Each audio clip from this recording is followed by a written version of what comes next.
Welcome back to the Faith Roots Podcast. Our text is Numbers 13:2. I say Numbers, it's Nehemiah 13:2. Howbeit, our God turned the curse into a blessing. The Lord gave Israel an incredible opportunity to possess the land of Canaan 40 years, or about 38 years, before they actually did. And it's here in the book of Numbers, chapter 13, is where we begin reading. And this is when Moses sent spies in to spy out the land, not to see if the land could be taken, but to devise a strategy as to how it would be taken. They wouldn't go in blindly. They would go in knowing what they were facing. And so let's read 13:1 and 2. And the Lord spoke to Moses, saying, Send men to spy out the land of Canaan, which I am giving to the children of Israel. From each tribe of their fathers you shall send a man, every one a leader among them. So they picked 12 guys, one from each tribe, and they went in to check out the land, to spy it out.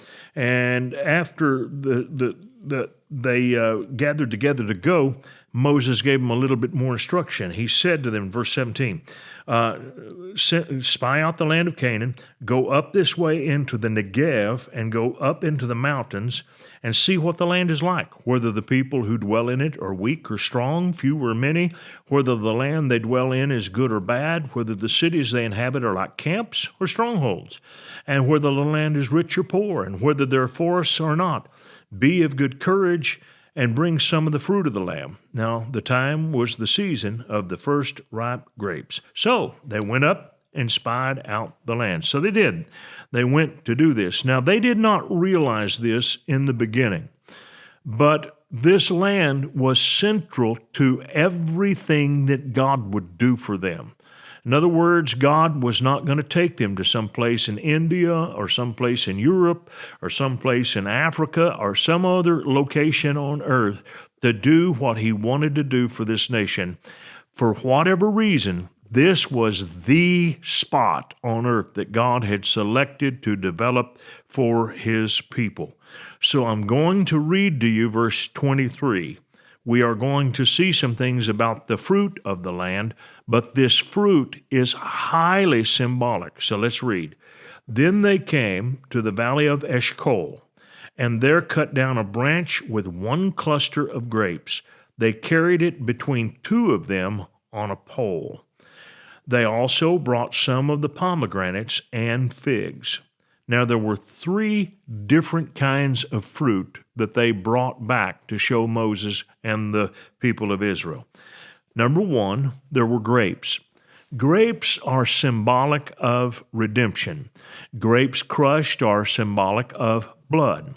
And so the fact that they are seeing these grapes in this incredible numbers, and they're really big grapes, this shows that God is going to work the plan of redemption in this land. When the children of Israel were out of the land due to the captivity, God told Daniel that the captivity would have to end in order that the children of Israel could go back, that the Messiah could be cut off in Jerusalem. So Jesus couldn't die just anywhere on planet Earth. He had to die in one location, one place. Jerusalem was the spot, the exact spot. And so here, the grapes are symbolic of redemption is going to be completed in this country. The second thing is that they saw pomegranates. Now, on his staff, the high priest had a pomegranate carved, and it was placed on top of this wooden staff, and the pomegranate is a symbol of worship. And so these people didn't know anything about worship. Worship was something that was unknown to them. It was only later, as God began to form them as a nation and as he began to organize them in groups and establish a priesthood, did they learn anything about worship. And the temple where God would put his presence, the house that he would have them to build, and the altars that he would have them to worship with. This is where they would see the remarkable Shekinah glory, the presence of God in their midst. And this was a remarkable thing. The Queen of Sheba saw this whole thing, and she said that the half of this was not told me. It was such a magnificent thing to see God worshiped in Jerusalem at the temple during the time of Solomon. And then finally, there were figs. Figs are like the staff of life in the Middle East. They're like bread to us in America. They're like wheat. It's the staff of life. Figs are very plentiful, and they're a staple. And so they're like bread. They're not sweet like grapes would be, but they're very much like bread. There's a good analogy here. So figs are symbolic of daily provision. So three things then God is saying to them, all in verse 23. This is where you will find your redemption. This is where you will learn to worship. And this is where you will find your provision. That's what verse 23 is saying. Now, it is important to understand that God set up this whole conquest. It was an ideal setup. Listen, no boxing manager puts his young fighter in a match against somebody that he cannot beat. Yet when you read this and you pay attention to the 10 spies who were full of fear, they had the idea, we're in a match that we cannot win. We can't beat these guys. But when you listen to Joshua and Caleb, who are the ones filled with faith, you see a totally different picture. You see that, yes, indeed, we can win this battle, and this is a setup. And I'm going to go through each of these things to show you how much of a setup is. All the spies thought, the 10 spies, all they saw were the negatives. They did not see the positives. So let's take a look at this. Verse 28 is where we're going to begin reading. They came back and they said, nevertheless, the people who dwell in the land are strong, the cities are fortified and very large. Now, what does that mean? It means that these cities were already developed and that there was a place for every Israelite to live. In other words, the population of Canaan was roughly the size of the population of the Israelis as they're coming into the land.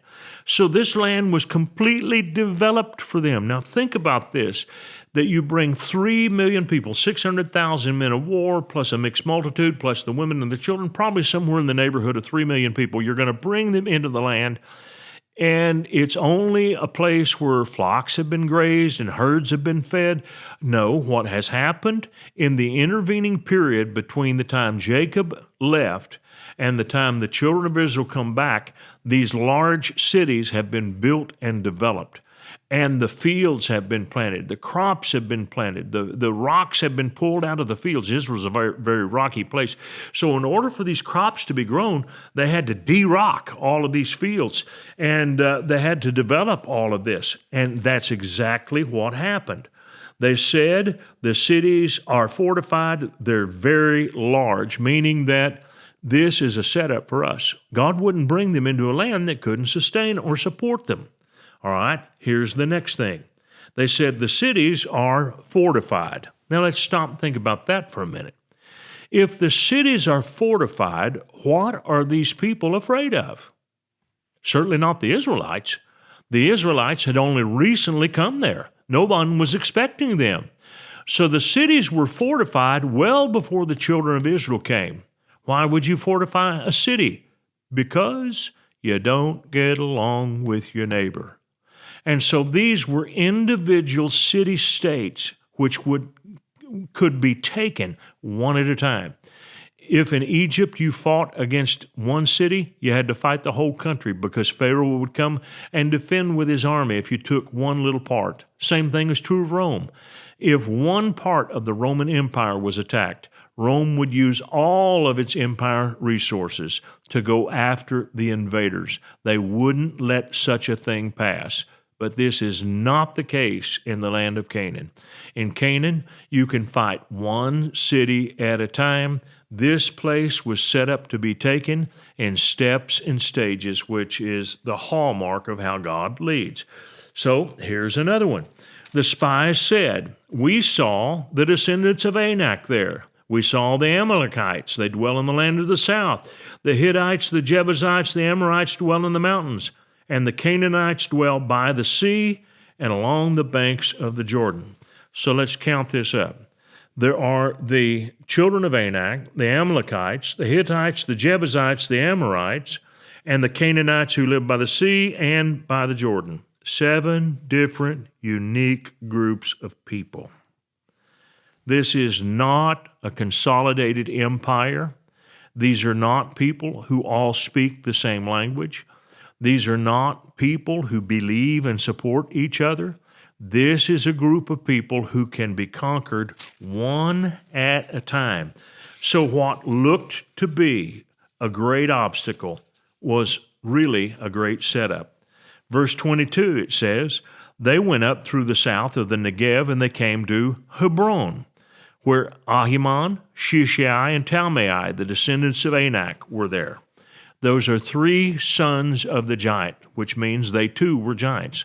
Now think about this. The children of Israel had 600,000 men of war, and the spies were in fear of 3 giants? You mean to tell me that 600,000 average-sized men could not fight against 3 giants and beat them? I mean, if all of them just took a rock and threw it, you would have 200,000 rocks per giant. There's certainly a few of them are going to hit the spot and knock the giant down. I'm telling you that they were so focused on the negative, they didn't see that this was a setup from God to take over the country. Here's another thing. The scripture says they came to Hebron. What's so special about that? Hebron is where Abraham buried his dead. He bought the cave of Machpelah, first of all, to bury Sarah. Later, he was buried there. Then Isaac, then Rebekah. Finally, Leah was buried there. And lastly, Jacob, after he died in Egypt, was brought up by Joseph and buried in the cave of Machpelah.